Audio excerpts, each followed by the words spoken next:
मो कवितार शीर्षक बापा। बापा एक स्वतंत्र अनुभवर शब्द, गर्व दम्भ साहसर मिलन स्थल।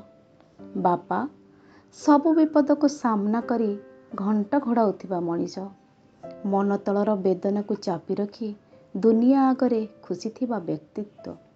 बापा सबु समस्यार समाधान, त्यागर गंताघर, आकाश परी महान विशाल छत्र छाया तले ता दयाद। बापा उन्नतिर मार्गदर्शक, आगको आगे जीवार माध्यम, निर्भय बाट चलिबार सहज उपाय। बापा जीवंत भगवान, देहधारी मानव, निस्वार्थपर भावे ढाळुथांती आशीषर वर्षा। हृदय कोणरे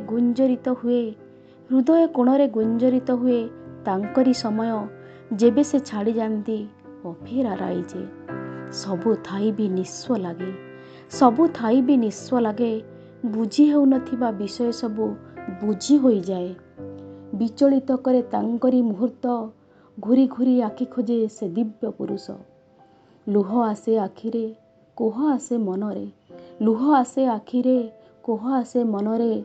स्मृति को पाथेय करी अतीत को स्मरी स्मरी बंचिबाकु हुए पुणी आगामी आशारे, बंचिबाकु हुए पुणी आगामी आशारे, बंचिबाकु हुए पुणी आगामी आशारे। धन्यवाद।